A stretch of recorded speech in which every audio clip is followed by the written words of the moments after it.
হ্যাঁ, আসসালামু আলাইকুম কলেজের টুকরা পোলাপান, আমি আপনাদের শাকিল খান। তো এই যে ফুলফিল ভাবে রেডি হয়ে বের হচ্ছি ঈদগাহ মাঠের উদ্দেশ্যে ঈদুল আজহার সালাত আদায় করার জন্য।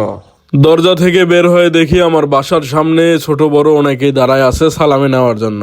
তারা মনে করে যে আমি ফেসবুক থেকে অনেক টাকা পাই, দরজার সামনে গেলে হয়তো ভালো একটা সালামি পাওয়া যাবে। কিন্তু তারা হয়তো জানে না যে আমাকে ফেসবুক থেকে কোনো টাকা পয়সা দেয় না, আর আমি যে কি পরিমাণ গরিব তারা তো বুঝতেও পারতেছে না। মানে ফকিরের কাছে ভিক্ষা লিবে আছে। তারপর ওদের সামনে গিয়ে বললাম, রিক্ত আমি শিখতো আমি, দেবার কিছু নাই, আছে শুধু ভালোবাসা, তা দিয়ে যেতে চাই। কোয়ার সাথে সাথে ওরাই ছুটিছে। বুঝা পাচ্ছে ফকিরের কাছে সময় নষ্ট করে লাভ নাই, আমরা অন্য বাইর যাই।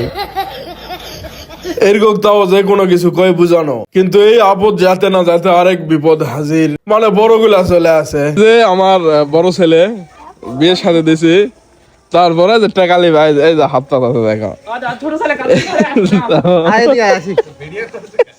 ভিডিও করে 10 টাকা 20 টাকা 20 টাকা তো দিন লিলু না আইফোন বার করে 20 টাকা বার করে লাভ নাই। কত টাকা লেবো তুমি? কম করে হলো 1000। আইফোন বার করে 500। এই যে আমার ছোট ছেলে পল্লী বিদ্যুতে সরকারি চাকরি করে, এখনো টাকা পয়সা দেয়নি। আমার কাছে উল্টা আউছে, কি করবে এখন শুনি। আসসালামু আলাইকুম ওয়া রাহমাতুল্লাহ। ওয়ালাইকুম আসসালাম। তো এই যে আমার ছোট ছেলের জন্য একটা পাত্রী দরকার, অবশ্যই ধার্মিক হতে হবে। प्यारी समझ गई। এই যে আমার বাবা, সালাম আলাইকুম। তো আব্বা সালামি কোটে, সালামি কোটে, সবাই আমার তো চাষে, আমি তো তোমার তো চাষে। আমার বাবা ব্রেন স্ট্রোক করছিল, তো তারপর থেকে মানসিক এবং শারীরিকভাবে একটু অসুস্থ। তো যাই হোক, আমি দোয়া করি আমার বাবা যেন ততদিন পর্যন্ত বেঁচে থাকে যতদিন না আমি সফলতার শীর্ষে গিয়ে আমার বাবা মার স্বপ্নগুলো পূরণ করতেছি। তার সঙ্গে সঙ্গে এই খুশির দিনে আরেকটা দোয়াও করি, প্রত্যেকটা বাবা মা বেঁচে থাকুক, তাদের সন্তানের সফলতা দেখে তাদের শখ আহ্লাদ না মেটা পর্যন্ত। সামনে দেখি আমার বড় বাবা আমার দিকে তাকিয়ে আছে, তো চলেন তার কাছে একটু যাই। তো এই যে আমার বড় বাবা, সালাম আলাইকুম।